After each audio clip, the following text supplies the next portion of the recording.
Well, hello everybody. That little intro I had there, I was just showing the patches of green grass trying to sneak through. So hopefully some grass will come up this year without seeding. Anyway, as I said in the video, I'm going to clear off the right side of this shed here, where you can see all the vines, and it's a real tangly mess up in that tree and around the back side of that shed. So and try to clear a bunch of that stuff up, and just kind of organize back there. There's a big stump right there to my left of where the chainsaw is, so I got to dig that out. But today is Monday, the 7th of March. This week I probably won't get over to the house here where I'm doing this work. I've got a few projects started at my own house here with the change in weather and all that. I've got some things going on out in the backyard that I need to do. Nothing that's worthy of putting on YouTube. Just moving some grass. I had a gravel patch back there that I parked the camper on, and I'm shoveling all that gravel up and moving it around. I've got to till a couple of areas and reseed. So nothing, like I say, nothing worthy of putting on YouTube. So besides, today is a nice day. I worked out there all morning. Today it's very, very windy here in eastern North Carolina, and so I got my stuff done this morning. But the rest of the week is going to be a pretty good chance of rain. So I told the folks I probably wouldn't see them this week. If I do, it'll be Friday or Saturday. So, but anyway, I got a little work done last week, and I got this video, and I think I got another one or two I can put up, a little bit shorter ones. So at any rate, I'll work on these vines today. Once again, I forgot my regular chainsaw, but to be honest, I like using this pole saw a little bit better for obvious reasons. Number one, reaching up, it's where it the benefit of it. And I use it on the ground too, as you saw earlier. So I don't know. It's just easier for me to use right now than cutting up big trees and stumps and stuff. And so you'll see I use it on this stump, that stump to the left in there. It's kind of buried in all that mess, but I'll use that pole saw on that. And I do kind of get down into the dirt, so I did sharpen the chain up. I have a couple of chains for it, but I sharpened the one that was on there. Update on the two lawnmowers that I took out of there. One of them, the oldest one, I believe it was a Murray. I started tinkering with it about a week ago, and the engine is completely seized up. I'm guessing it's the valves and the pistons and all that. It's completely seized. There's several things that I tried. One thing, when an small engine like that is seized, a lot of times it's the solenoid that kind of rust welds itself to the flywheel. I checked that, and that wasn't the issue. So it's internal.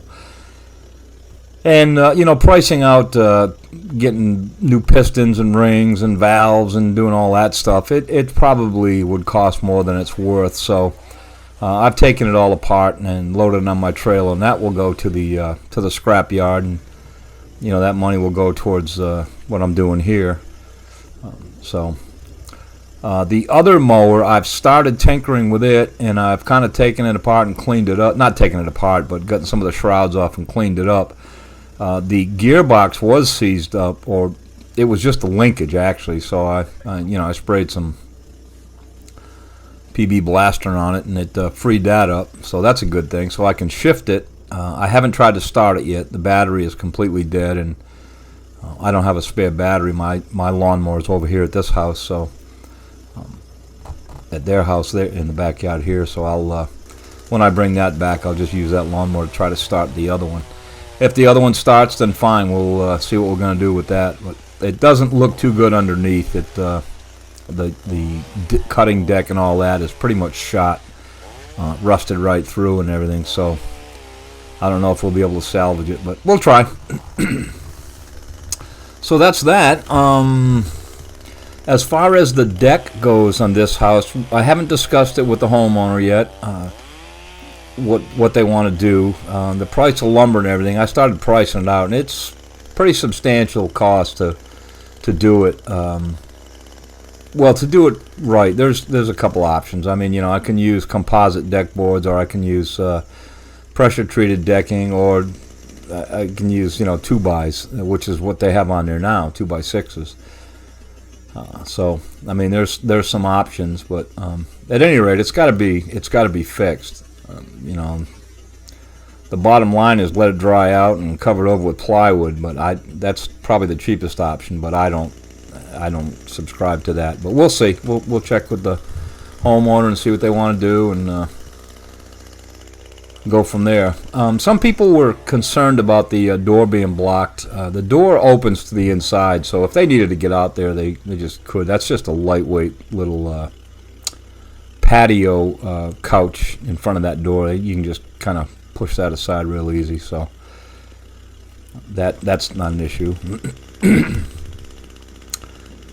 So anyway, this mess here is I'm glad I got around to the side of this thing, because that corner right in there on the back of that shed and the side of it there, it's just, well, you can see it. It's a tangly mess, so yeah, we'll try to fix that up.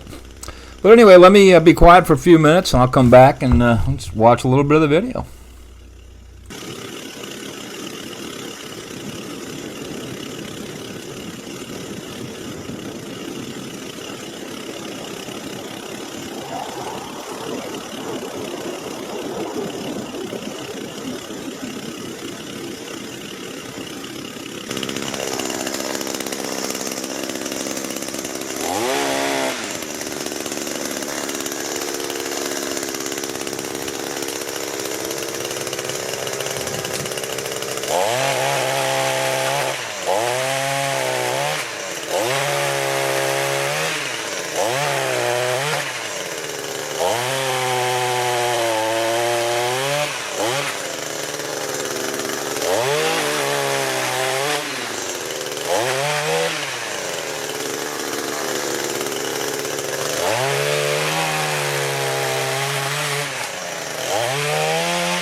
I just listening to the airplanes fly over reminds me of I got a very interesting voicemail the other day from an old friend that I was stationed with in Germany years ago, back in the 80s.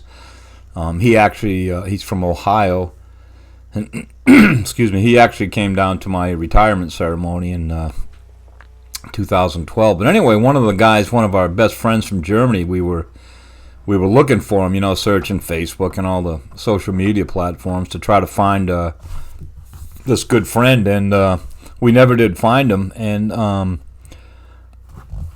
he actually got in touch with this other guy, John, and they actually met up in Ohio and, kind of, I guess, reconnected.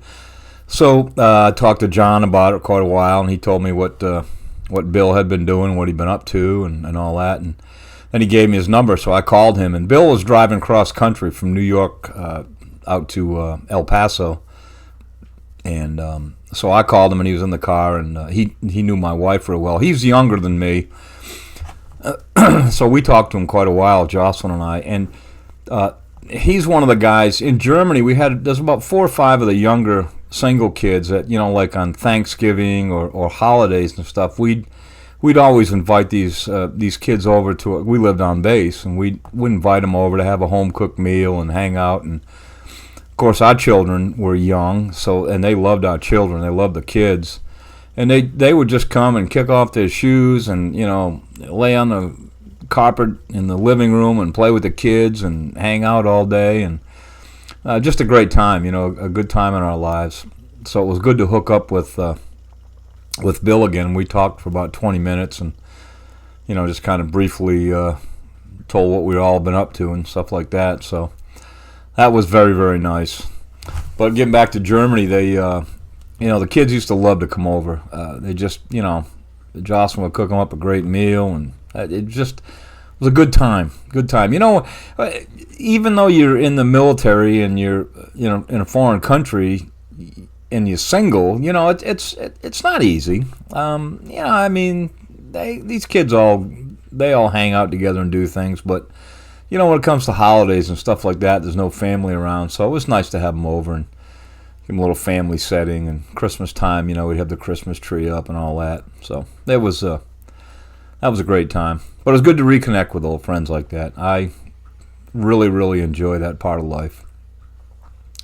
And I told Bill, I remember a couple stories.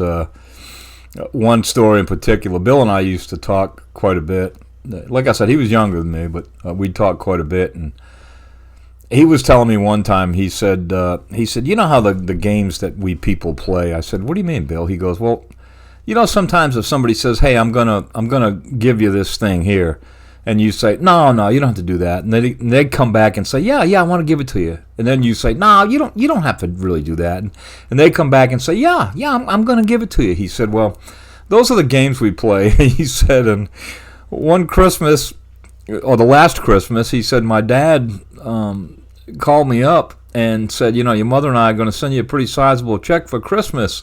And Bill said, oh, Dad, you don't have to do that. And his father went, okay. So, and then he ended up sending him the check, but that's how the story got going. He said, his father said, those are the games that we play. When I say I'm going to send you a check, you don't say no, don't. You just say thank you, Dad, and move on. And I told Bill, I said, I don't know if you remember that. He goes, I remember it like it was yesterday. I said, yeah, well, so do I. I said, it's funny when you get older, like me, I remember things from years ago, and sometimes I have a hard time remembering what I did 2 days ago. But anyway, that was a good story. Bill's a good guy, nice young kid. He got out and he became a gourmet chef. He's cooked for some celebrities and some very, very famous people, so he's done real well for himself. But anyway, it was nice to reconnect. I think I told everybody earlier my retirement ceremony. I had 2 or 3 people show up from the 80s when we were stationed in Germany, and they showed up in North Carolina to my retirement ceremony. That was nice. That was fun. So we enjoyed that. You don't really make good friends, but you have acquaintances. But those acquaintances, it seems like you can not talk to each other, or see each other for years and years, and then all of a sudden reconnect, and you've caught back up again. So that's a good thing. Anyway, look how that's clearing out in there. You can actually see back that other house now, and get some of those vines out of there. The tree to the right, I worked on that a little bit this video, but I'll get to that in another video. And then behind that shed needs some attention. But I really wanted to get this right side of this thing cleared up so I could just kind of get things organized back there. But it's coming along well. Just like I say, a bite at a time is the way I'm doing it. And I don't get over there every day, and like I say, this week I don't know if I'll get over there at all. I may get there one day, but it's no big deal. Everything's cleared out, and I've got a video coming up. I did go over the front yard again, and you'll be able to see that, and it's actually looking pretty good. So, at any rate, I'll bow out again for a little bit, and I hope you enjoy it. I did have one comment from somebody that was watching the deck cleanup, and these comments don't bother me, but just one word said boring, and I said, I totally agree with you. Cleaning a deck off is not exciting. As I said, if you're so inclined, go back and watch some of the other videos in the series, and you'll see how it all kind of works together. If you just watch one video in the middle of all this, it might not seem too much, but when you see where we came from to where we are now, that's when it gets exciting. So it's okay. Not everybody's going to be happy, and it doesn't bother me. It's okay. But you can see here I'm preparing lunch for Chip. Get him plenty to eat in the next visit. So, at any rate, I'll be back in just a bit, folks.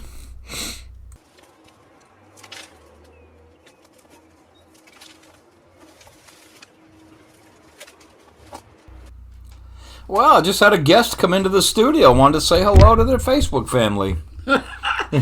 Hello, everybody. It's Miss Jocelyn. Just came in, and I said, say hi. So she's watching the old man at work here.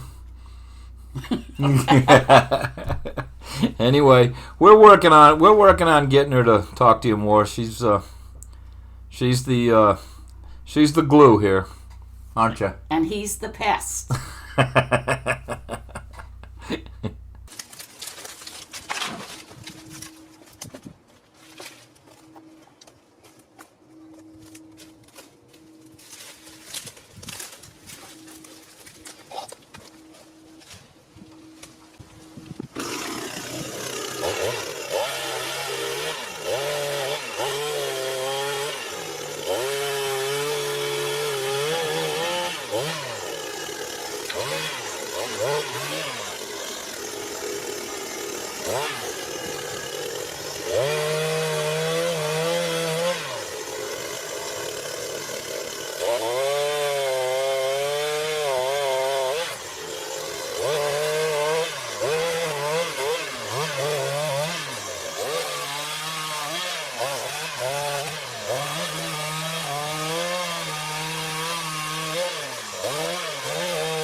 As I work on this tree here, the first one I started on, the one to the left, the one closest to the shed, that tree is leaning pretty good, and I think I'm going to try to take it down. I'm going to have to take a look at it once I get things cleared out, and I may have to get a rope up in there and kind of pull it towards where I am right now. But I think that tree to the left, the first one I was on, is probably going to end up coming down. It kind of got blown over, wind blown and all that, so I may pull that out of there. This one that I'm limbing up, well, not right here, but I was just limbing up. That tree should be fine. Once I get the limbs up and cut the vines from the ground so they don't grow anymore, and hopefully as time goes on, they get brittle and die out, and you can pull them out of there. But there's still quite a bit of well, you can see there's still quite a bit of mess back in there. But we're sneaking up on it. I mean, I'm getting close to getting it all cleared through. So, and then it's going to be a matter of getting Chip and Brutus over there to do their jobs, get everything cleaned up. Finally cutting down that messy vine-covered stump right there. You'll see it come down in just a second. Thing's been an eyesore from the beginning too. That little wagon right there is the homeowner had it set up as a fishing wagon. He'd have the posts, the PVC posts. He'd put the poles in, and I guess he'd pull it out to the water. Probably coastal fishing, I'm guessing. I haven't talked to him about it, but my wife and I have done some offshore, not offshore, but fishing from the shore in North Carolina. It was fun. We didn't catch much. She caught a couple of baby shark. So, but I'm thinking where baby is, got to be mama around somewhere. So don't go in the water. But it was nice. You just go out to the beach, and there's one area in North Carolina that you can go to down off of Morehead City, Atlantic Beach, and they have an old Civil War fort down there, Fort Macon it's called, and you can go through there and visit that with all the they have kind of a storyline. They tell you things about it and everything. But adjacent to that, toward the water, is a beach, and it's kind of like a causeway where the boats from Morehead City come through. And there's no swimming there, but you can fish off the shore there. So it's a nice place to go, and it's never really crowded because you don't have a lot of children running around and getting kids hooked with fish hooks and stuff like that. So that's usually where we go when we fish offshore. One of the benefits I have being retired military is I have a lifetime fishing license, both ocean fishing and inland fishing and hunting. I don't hunt anymore, though. I used to hunt years ago, but I don't do much of that anymore. I don't do any of it anymore. Whatever I used to hunt. Actually, I did a majority of my hunting out in the Las Vegas area when we were stationed out there in the 70s. And we used to do a lot of bird hunting, dove and quail, and then we do rabbit and squirrel. And whatever I shot, we ate. My wife cooked it up, and it was good too. So, but anyway, getting back to this mess, just getting these vines out of the way, and then once I get it cleared a little bit, then I got to start working on some of these stumps sticking up. And going over the front yard the other day, I noticed a lot of the little stumps were kind of catching on the mower deck. So I've got to take a morning and go over there and just start cutting those little stumps out of there. And I've also found a use for wood chips. I think you'll find that interesting in a video coming up. I think it's a good spot for them. Nothing next to the house right now, so. Yep, there we go. Stretch it out. Oh, getting tiring. I've probably been at this maybe 2 hours at this point. It doesn't seem like it, but I stop periodically and sit down and have a little bit of water, and here I'm putting up my what I'm doing for my visitors from a different land. I like doing that. I know that everybody can do closed captions and all that, but I like putting these different languages up for people, and I've gotten a lot of feedback from the different people saying they enjoy that. I wish I could do the whole thing in all these languages, but I had Danish, Dutch, I had a young lady from Iceland said it'd be nice if you could put some Icelandic language up, and she speaks English. So I did that too, and Danish, Dutch, French, German, Icelandic, and Spanish. So if I'm leaving anybody out and you speak English and you want to see a caption or two in your native tongue, just let me know in the comments, and I'll put it up there. I don't know how accurate the translations are. I hope they're good. I use Google Translator. And I had one German fellow saying that they weren't the translation wasn't great, but he understood. So if they're not that good, let me know, and I'll try to find a different translator and, make sure I get it right. But I do enjoy doing that. It just, gives that international flavor, and I enjoy that. I'm amazed at the people from different countries that watch. It's and I'm appreciative of that, certainly. I appreciate all of you very much.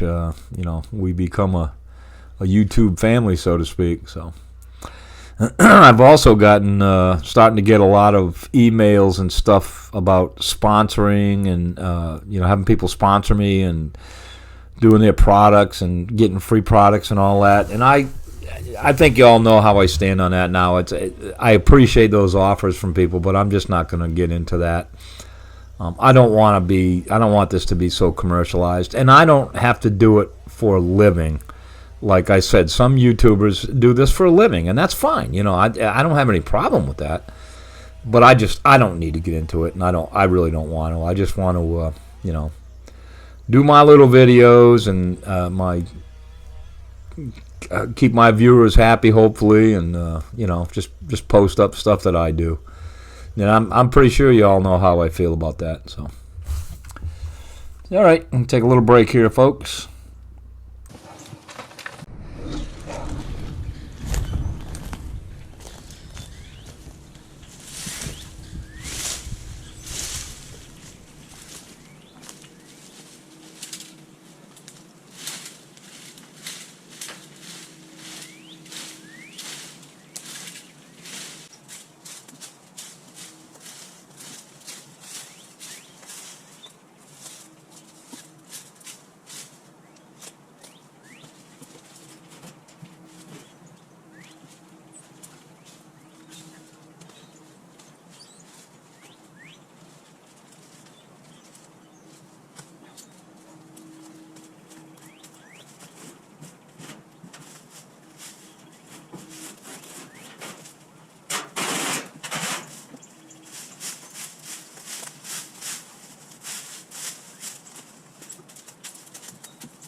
I'm clearing around that stump that I was talking about, and one viewer made a comment about the big stump and log, kind of rotted log sitting in the middle. It's to the left there, and you can't see it in this picture, but it's that old rotten log laying there.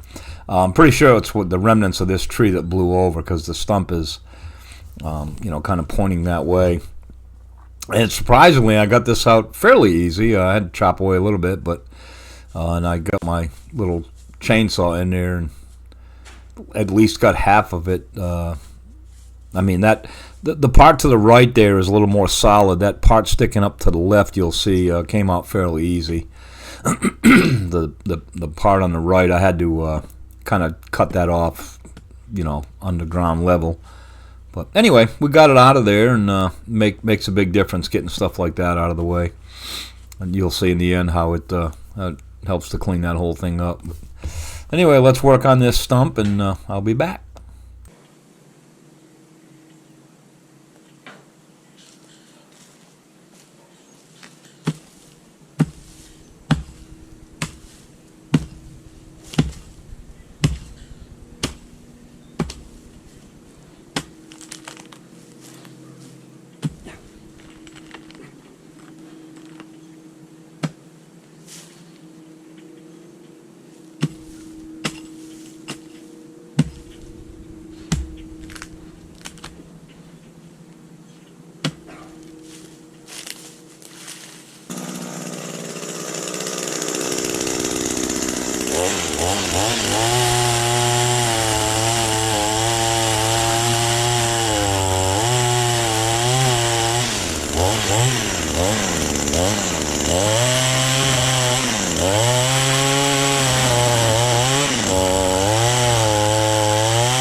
There's the main part of that stump out of there. Just got to work on that little piece on the right. That's where I have to kind of cut it out of there. But so I eventually get it. You'll see.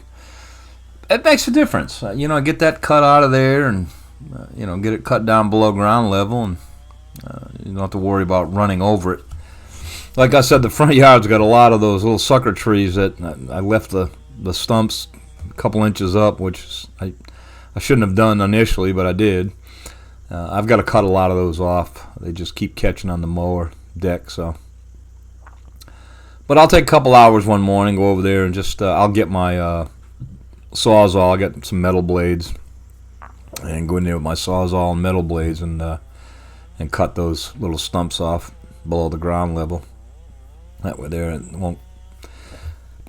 I've got them painted white. I took a can of spray paint, painted them white. I think I might have said that in one of the videos, just in case anybody walked out there, they could see them without tripping over them. But the front's starting to show signs of life. It's not going to come back all plush right away, but it's showing some signs of life. And there's some patches of grass, and of course there's some weed. But at this point, green is good. So we'll continue to watch that. I've still got to get that pampas grass out too. That's going to be another video. My wife and I rode over there the other day. I had to pick something up. Forget what. I had to get my wheelbarrow and because like I said, I'm doing some work around the house. And she said, "Wow, the front it's starting to green up a little bit." Of course, she reminded me of the pampas grass. A lot of people have commented about that pampas grass too. It's very pretty stuff. I agree. It's a very plush-looking shrub or bush or whatever you want to call it, but it just requires so much maintenance, and it's very messy. And if people aren't willing to do the work to maintain them, you'd best just to get rid of them. And I've got 2 or 3 people in my neighborhood that have those, and they've cut them out and pulled them out and all that. They just get to be too much work and too messy. Kind of like magnolia trees. Those magnolia trees in the front, they're beautiful trees, but they're just so messy. Anyway, here I go with my riding mower. I've got some mulching blades on it, and it does a good job of chopping up this stuff. It does a little bit better on the smaller stuff than Brutus does because it cuts a little bit lower. I can adjust the deck. But you'll see as I go over this, it does a pretty good job. I'll go ahead and stop talking. You can just listen to it chop this stuff up.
I think compared to what that little area alongside the shed looked like just before I put that mower in there, it really does clean it up nicely, I think. There's some little sticks and stuff left over, but I'm not even going to worry about that right now. Those things will, eventually those things will just,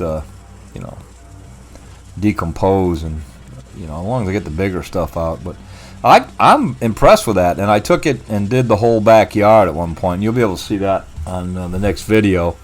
I think it looks good with those mulching blades on that, and I lower the deck right down and kind of make sure there's no stumps in the way.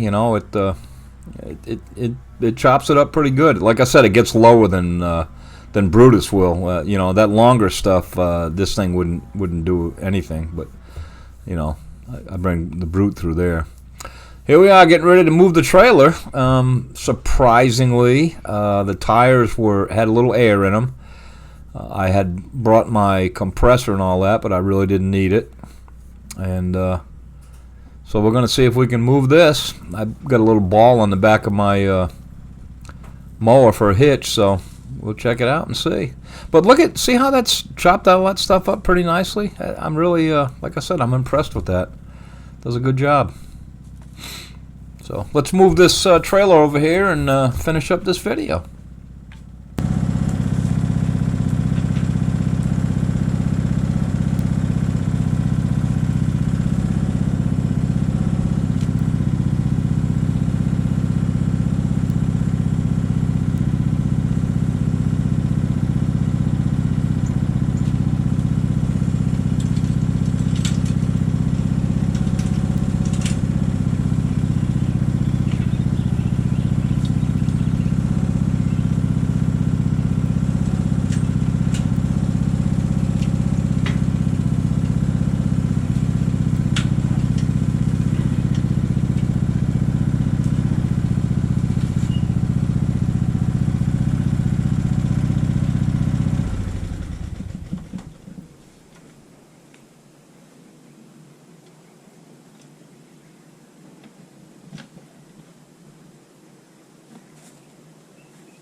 Well, there, we got that thing moved. You probably saw my OCD there. I had to look and make sure it was even with the side of that shed. So, anyway, you can see those metal chairs are on the trailer, and here comes the table pretty soon. But I didn't throw those away. There's a metal bird bath on there and a cooler and some other stuff, but there is a little bit of junk in there. And now I'm moving his little wagon back in there too to get that out of the way. So that's a good spot for it. Just leave it over here out of the way, and that way there I don't have to worry too much about it. Unless if I cut that tree down, then I'll have to move it out of the way again. But as you can see, it tows. Once I get it going, it tows pretty easy with my mower. This thing, on the other hand, is doesn't roll so well. But anyway, folks, that's about it for this video. Let's go ahead and I'll do a walk around after while the music's playing. And once again, I want to thank everybody for your support. We appreciate it very much. I hope everyone is well, and stay safe, and we will see you next video. Thanks again, folks. Bye-bye.